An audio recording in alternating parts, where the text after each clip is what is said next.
ಪಾಕಿಸ್ತಾನ ಭಯೋತ್ಪಾದನೆಗೆ ನೆಲೆ ಕೊಡ್ತಾ ಇದೆ, ಭಯೋತ್ಪಾದಕರನ್ನು ಬೆಳೆಸಿ ಎಕ್ಸ್ಪೋರ್ಟ್ ಮಾಡ್ತಾ ಇದೆ ಅನ್ನೋದು ಜಗತ್ತಿಗೆ ಗೊತ್ತಿರೋ ಸಂಗತಿ. ಮತ್ತು ಪಾಕಿಸ್ತಾನದ ಸಚಿವರುಗಳೇ ಅದನ್ನು ಉಲ್ಲೇಖ ಮಾಡಿದ್ದಾರೆ. ನಾವು ಐರೋಪ್ಯ ದೇಶಗಳ ಕೈಗೊಂಬೆಯಾಗಿ ಭಯೋತ್ಪಾದಕನಿಗೆ ಬೆಳೆಸಿದ ತಪ್ಪು ಅನ್ನೋದು ಮಾತನ್ನು ಕೂಡ ಹೇಳಿದ್ದಾರೆ. ಇಲ್ಲಿ ಬಾಂಬ್ ಸ್ಫೋಟ ಮಾಡಿದಂಥ ಬಾಂಬ್ ಸ್ಫೋಟದ ರೂವಾರಿ ದಾವೂದ್ ಇಬ್ರಾಹಿಂ ಎಲ್ಲಿ ಓಡೋಗಿ ಕೂತಿದ್ದಾನೆ? ಪಾಕಿಸ್ತಾನದಲ್ಲಿದ್ದಾನೆ. ಅಮೆರಿಕದಲ್ಲಿ ಟ್ವಿನ್ ಟವರ್ ಮೇಲೆ ವಿಮಾನ ನುಗ್ಗಿಸೋದಕ್ಕೆ ಕಾರಣ ಆಗಿದ್ದಂಥ ಬಿನ್ ಲಾಡೆನ್ನು ಅವನೆಲ್ಲಿ ಹೋಗಿ ಕೂತಿದ್ದ? ಪಾಕಿಸ್ತಾನದಲ್ಲಿ ಹೋಗಿ ಕೂತಿದ್ದ. ಆಫ್ಘಾನಿಸ್ತಾನದಲ್ಲಿ ತಾಲಿಬಾನ್ ಭಯೋತ್ಪಾದನೆ ಬೆಳೆಯೋದಕ್ಕೆ ನೆಲೆ ಕೊಟ್ಟಿದ್ದೇ ಪಾಕಿಸ್ತಾನ. ಕಾಶ್ಮೀರವೂ ಸೇರಿದಂತೆ ಖಲಿಸ್ತಾನಿಗಳಿಗೆ ತರಬೇತಿ ಕೊಟ್ಟು ಭಯೋತ್ಪಾದನಾ ಚಟುವಟಿಕೆ ಭಾರತದಲ್ಲಿ ಆಗುವಂತೆ ನೋಡ್ಕೊಳ್ತಾ ಇರೋದು ಕಾಂಗ್ರೆಸ್ ಅನ್ನೋದು, ಇದು ಪಾಕಿಸ್ತಾನ ಅನ್ನೋದು ಗೊತ್ತಿರುವ ಸಂಗತಿ. ಈಗ ಜಮ್ಮು ಕಾಶ್ಮೀರದಲ್ಲಿ ನಡೆದಂಥ ಇಸ್ಲಾಮಿಕ್ ಉಗ್ರರು ಧರ್ಮ ಕೇಳಿ ಇಸ್ಲಾಮೇತರನ್ನ ಗುರಿ ಇಟ್ಟು ಪ್ಯಾಂಟ್ ಬಿಚ್ಚಿ ಖಾಸಗಿ ಅಂಗವನ್ನು ನೋಡಿ ಹತ್ಯೆ ಮಾಡ್ತಾರೆ ಅಂತ ಹೇಳಿದ್ರೆ ಎಷ್ಟು ದಿನ ಸುಮ್ಮನಿರಬೇಕು? ಹಿಂದೆ ಪುಲ್ವಾಮಾದಲ್ಲಿ ನಮ್ಮ ಸೈನಿಕರನ್ನ ಹತ್ಯೆ ಮಾಡಿದ್ರು. ನಾವು ಸರ್ಜಿಕಲ್ ಸ್ಟ್ರೈಕ್ ಮಾಡಿ ಇದು ಹಳೆ ಭಾರತ ಅಲ್ಲ ಅಂತ ಎಚ್ಚರಿಸುವ ಕೆಲಸವನ್ನು ಮಾಡಿದ್ದು. ಆದರೆ ನಾಯಿ ಬಾಲ ಡೊಂಕು, ಅದು ಬಾಲಕ್ಕೆ ದಬ್ಬೆ ಕಟ್ಟೋದ್ರಿಂದ ನೆಟ್ಟಗಾಗಲ್ಲ ಅನ್ನೋ ವರ್ತನೆಯನ್ನೇ ಪಾಕಿಸ್ತಾನ ಮತ್ತೆ ಮತ್ತೆ ತೋರಿಸಿದೆ. ಹಾಗಾಗಿ ಬಾಲ ಕಟ್ ಮಾಡೋದು ಇರೋದೇ ಒಂದು ಅನಿವಾರ್ಯವಾಗಿರೋ ಕ್ರಮ. ನೆಟ್ಟಗಾಗದೇ ಇರೋ ಬಾಲಕ್ಕೆ ದಬ್ಬೆ ಕಟ್ಟೋದ್ರೊಳಗೆ ಅರ್ಥ ಇಲ್ಲ. ಇರೋದು ಒಂದೇ, ಬಾಲ ಕಟ್ ಮಾಡಬೇಕು. ಬಾಲ ಕಟ್ ಮಾಡಬೇಕು ಅಂತ ಹೇಳಿದ್ರೆ ಇನ್ಯಾವತ್ತೂ ಭಾರತದ ಕಡೆ ಕೆಟ್ಟ ದೃಷ್ಟಿಯಿಂದ ನೋಡುವ ದೃಷ್ಟಿಯೇ ಇರಬಾರ್ದು. ಆ ರೀತಿ ಮಾಡಬೇಕು. ಅದಕ್ಕೆ ಪೂರ್ವ ತಯಾರಿಯನ್ನು ಹಲವು ರೀತಿಯಲ್ಲಿ ಭಾರತ ಸರ್ಕಾರ ಮಾಡ್ತಾ ಇದೆ. ಯುದ್ಧ ಅಂದರೆ ಅದು ಬಿಜೆಪಿ ಕಾಂಗ್ರೆಸ್ಸಿನ ಜಗಳ ಅಲ್ಲ, ರಾಜಕೀಯ ಹೋರಾಟ ಅಲ್ಲ. ಅದು ಭಾರತ ಪಾಕಿಸ್ತಾನದ ಮೇಲೆ ನಡೆಸುವ ಯುದ್ಧ.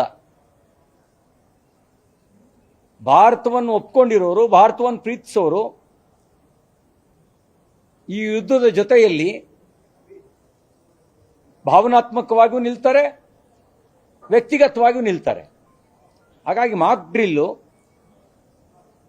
ಪರಿಸ್ಥಿತಿಯನ್ನು ಎದುರಿಸೋದಕ್ಕೆ ಕೊಡ್ತಕ್ಕಂಥ ತರಬೇತಿ ಅದು. ಅದರಂತೆ ನಾವು ಕೆಲವು ಯುದ್ಧಕಾಲೀನ ಕ್ರಮವನ್ನು ಕೈಗೊಳ್ಳುವ ಸೂಚನೆಯನ್ನು ಭಾರತ ಸರ್ಕಾರ ಏನು ಕೊಡುತ್ತೆ ಅದನ್ನು ಪಾಲಿಸಬೇಕಾಗತ್ತೆ. ನಾವು ಪಾಲಿಸ್ತೀವಿ. ನಾನು ಬೆಳಿಗ್ಗೆನೂ ಮಾತಾಡ್ತಾ ಹೇಳಿದೆ, ಹೊರಗಡೆ ಶತ್ರುಗಳ ಬಗ್ಗೆ ನಮಗೆ ಭಯ ಇಲ್ಲ. ಇರೋದು ಒಳಗಿರುವ ನಮಕ್ ಹರಾಮ್ಗಳ ಬಗ್ಗೆ, ಒಳಗಿರುವ ದ್ರೋಹಿಗಳ ಬಗ್ಗೆ.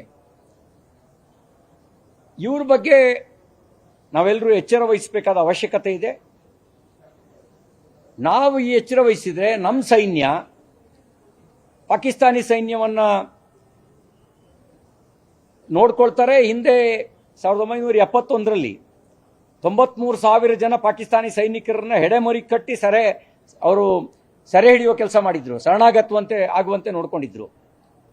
ನಮಗೇನು ಕಷ್ಟದ ಕೆಲಸ, ನಮ್ಮ ಸೈನ್ಯಕ್ಕೇನು ಕಷ್ಟದ ಕೆಲಸ ಅಲ್ಲ.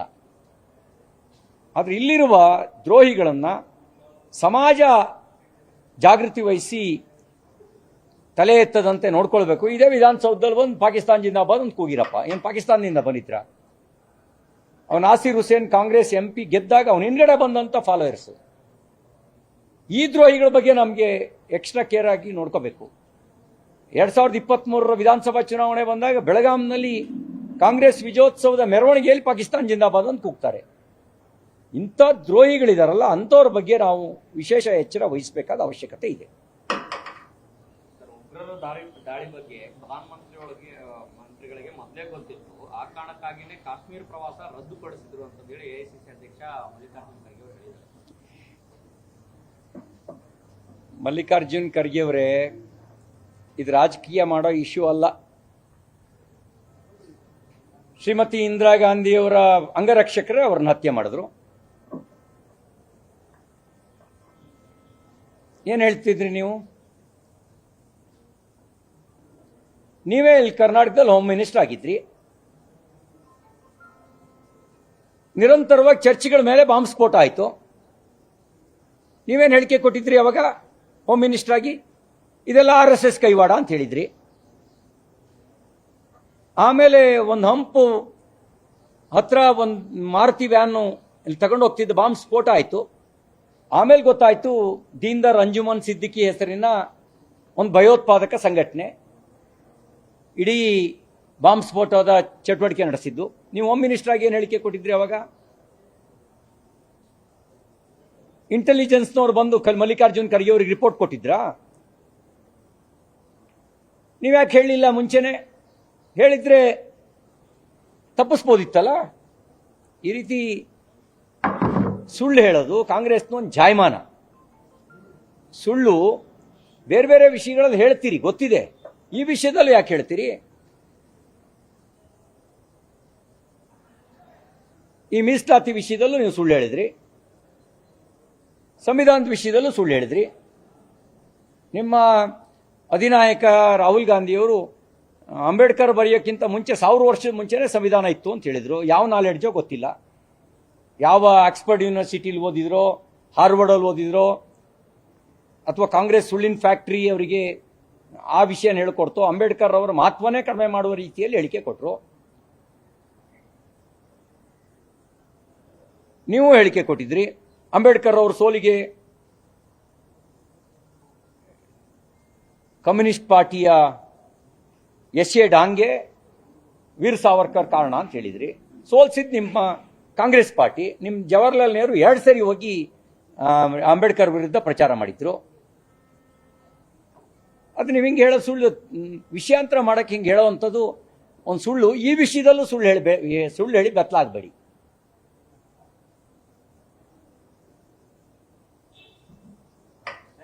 ಸರ್, ಇನ್ನೊಂದು ಜನಾರ್ದನ್ ರೆಡ್ಡಿ ಅವರಿಗೆ 7 ವರ್ಷ ಶಿಕ್ಷೆ ಆಗಿದೆ ಸಿಬಿಐ ಕೋರ್ಟ್ನಿಂದ. ಅವರು ನಿಮ್ಮ ಪಕ್ಷಕ್ಕೆ ಮತ್ತೆ ವಾಪಸ್ ತಗೊಂಡಿದ್ರಿ, ಪಕ್ಷಕ್ಕೆ ಮುಂದಿದ್ದರನ್ನ ನನಗೆ ಸಮಗ್ರ ಮಾಹಿತಿ ಇಲ್ಲ ಯಾವ ಕೇಸ್ನಲ್ಲಿ ಯಾವ ಹಿನ್ನೆಲೆಯಲ್ಲಿ ಅಂತ. ಜಡ್ಜ್ಮೆಂಟ್ ನೋಡಿದ ಮೇಲೆ ಪ್ರತಿಕ್ರಿಯಿಸ್ಬೋದು. ಇಷ್ಟಾದ್ಮೇಲೂ ಕೂಡ ಕೇಸು ಅದು ಅವ್ರ ಕಂಪ್ನಿ ಮೇಲೆ ಅವರ ಇಂಡಿವಿಜುವಲ್ ಆಗಿ ನಡೆದಿರೋದು. ಜಡ್ಜ್ಮೆಂಟ್ ಬಂದಿದ್ರು ಎದುರಿಸಬೇಕಾಗಿರೋದು ಜನಾರ್ದನ್ ರೆಡ್ಡಿ ಅವರು ಮತ್ತು ಅವ್ರ ಕಂಪನಿ, ಭಾರತೀಯ ಜನತಾ ಪಾರ್ಟಿ ಅಲ್ಲ.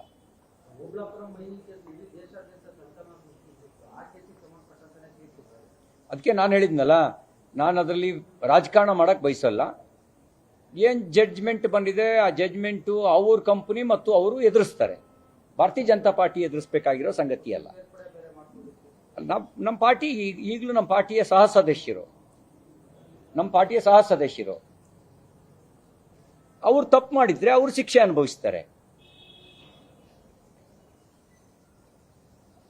ಅಥವಾ ಅವರು ತೀರ್ಪನ್ನು ಪ್ರಶ್ನೆ ಮಾಡುವಂತ ಕೆಲಸ ಅವ್ರು ಮಾಡ್ತಾರೆ.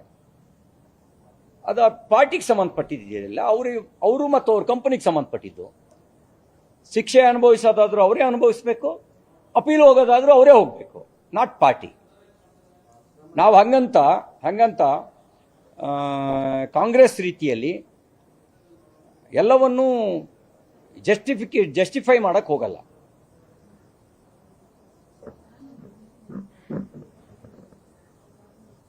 ಮತ್ತೆ ಮೀಸಲಾತಿಗೆ ಸಂಬಂಧಪಟ್ಟಂತೆನೂ ಕಾಂಗ್ರೆಸ್ಸಿಗೆ ಸಹಜ ಕಳಕಳಿ ಇದೆ ಅಂತ ಅನ್ಸಲ್ಲ. ಸಾಮಾಜಿಕ ನ್ಯಾಯದ ಬದ್ಧತೆಗಿಂತ ಸಾಮಾಜಿಕ ಕ್ಷೋಭೆ ನಿರ್ಮಾಣ ಮಾಡೋದ್ರೊಳಗೆ ಅವರಿಗೆ ಆಸಕ್ತಿ ಜಾಸ್ತಿ. ನೋಡಿ, 2014ರಲ್ಲಿ ಕರ್ನಾಟಕದಲ್ಲಿ ಸಾಮಾಜಿಕ ಶೈಕ್ಷಣಿಕ ಸಮಿತಿ ಮಾಡ್ತೀವಿ ಅಂತ ಆದೇಶ ಮಾಡಿದ್ರು. 14 ತಿಂಗಳವರೆಗೂ ಅದನ್ನ ಏನೂ ಚಟುವಟಿಕೆನೇ ಮಾಡಲಿಲ್ಲ. 2015ರಲ್ಲಿ ಮತ್ತೆ ಶುರು ಮಾಡಿದ್ರು. 17ರಲ್ಲಿ ಕಾಂತರಾಜ್ ರಿಪೋರ್ಟ್ ಕೊಡ್ತು, ಅಡಿ ಹಾಕೊಂಡು ಕೂತ್ಕೊಂಡ್ರು. ಬದ್ಧತೆ ಇದ್ದವ್ರು ಅಡಿ ಹಾಕೊಂಡು ಕೂತ್ಕೋತಿದ್ರ? ಜಯಪ್ರಕಾಶ್ ಹೆಗಡೆ ರಿಪೋರ್ಟ್ ಕೊಟ್ಟು 14 ತಿಂಗಳಾಯ್ತು, ಅದನ್ನು ಅಡಿ ಹಾಕೊಂಡು ಕೂತಿದ್ರು. ಈಗಲೂ ಅವರಿಗೇನು ಬದ್ಧತೆ ಇಲ್ಲ, ಯಾವ ಬದ್ಧತೆನೂ ಇಲ್ಲ. ಸಾಮಾಜಿಕ ನ್ಯಾಯದ ಮೇಲೆ ನಂಬಿಕೆಗಿಂತ ಸಾಮಾಜಿಕ ಕ್ಷೋಭೆ ನಿರ್ಮಾಣ ಮಾಡಿ ರಾಜಕೀಯ ಲಾಭ ಪಡೆಯುವ ಹವಣಿಕೆ ಮತ್ತು ತನ್ನ ಕುರ್ಚಿ ಉಳಿಸ್ಕೊಳ್ಳೋ ಸಂದರ್ಭ ಬಂದಾಗೆಲ್ಲ ಮೀಸಲಾತಿ ಪ್ರಶ್ನೆ ಎತ್ತೋದು ಕಾಂಗ್ರೆಸ್ನ ಒಂದು ಜಾಯಮಾನ.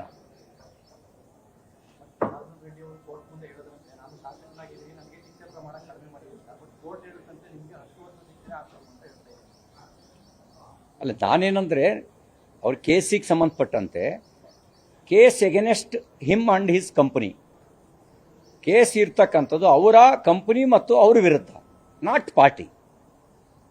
ಪಾರ್ಟಿ ಆ ವಿಷಯದಲ್ಲಿ ಪ್ರತಿವಾದಿಯೂ ಅಲ್ಲ, ವಾದಿಯೂ ಅಲ್ಲ. ಅವರೇ ಅವ್ರ ಮೇಲೆ ಇದ್ದಿದ್ದ ಕಂಪ್ಲೇಂಟು, ಅವರು ಅದನ್ನು ಎದುರಿಸ್ತಾರೆ. ಶಿಕ್ಷೆ ಆದರೂ ಅವರೇ ಅನುಭವಿಸ್ತಾರೆ, ಅಪೀಲ್ ಹೋಗೋದಿದ್ರೆ ಅವರೇ ಹೋಗ್ತಾರೆ.